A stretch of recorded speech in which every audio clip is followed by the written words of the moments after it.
আমি আলিফা আহমেদ আপনাদের যে 19শে জুন উপনির্বাচন, সেই উপনির্বাচনে তৃণমূল কংগ্রেসের পক্ষ থেকে প্রার্থী। 2018 সালে আপনাদের জেলা পরিষদের মেম্বারও ছিলাম। সেই সূত্রে 5টা যে অঞ্চল বড়চন্দ্র, তার মধ্যে একটা আপনাদের সাথে আমার অন্যরকম এক যোগসূত্র। একটা ভারতবর্ষের দুর্ঘটনা ঘটে গেছে।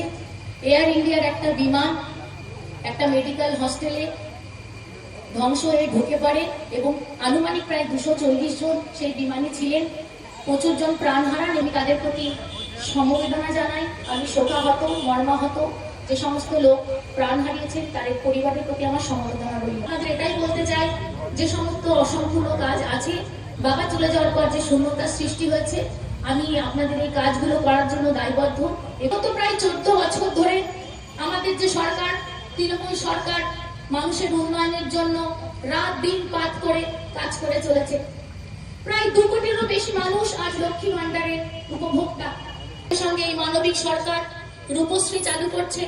তাতে যে দরিদ্র পরিবারগুলো আছে, সেই দরিদ্র পরিবারের কন্যা যে বিবাহের সময় আনুমানিক প্রায় 25,000 টাকা দিয়ে আমাদের দল সেই পরিবারগুলোর পাশে থাকছে।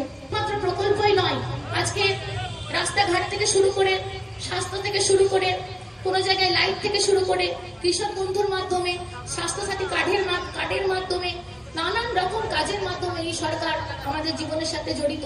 ওদিকে বিজেপি সরকার এক মিথ্যাবাদী সরকার, শুধু জুমলা দেখায় আর মিথ্যে ভাষণ দেয় আর ধর্ম নিয়ে তারা খেলা করে। আর জানেন বিজেপি শাসিত যে রাজ্যগুলো, সেখানে নারীদের উপর কিরকম নির্যাতন হচ্ছে। এই বিজেপি সরকার এবং বিজেপি সরকারের যে নেতা আমাদের পশ্চিমবঙ্গে আছে, সেই মির্জাফরকে একদম বাংলা থেকে বিতাড়িত করার জন্য আমি আপনাদের কাছে অনুরোধ এবং আবেদন জানাচ্ছি। আগামী 19শে জুন যে উপনির্বাচন হচ্ছে, সেই উপনির্বাচনে 1 নম্বর বোতাম টিপে আপনারা মমতা ব্যানার্জিকে জয়ী। আমি আপনাদের কথা দিচ্ছি এবং আশ্বস্ত করছি, আমি আমার সর্বস্ব দিয়ে মন্ত্রীর যে আদেশ তা পালন করার চেষ্টা করব এবং কালীগঞ্জের মানুষের জন্য নিঃস্বার্থভাবে কাজ করে যাব।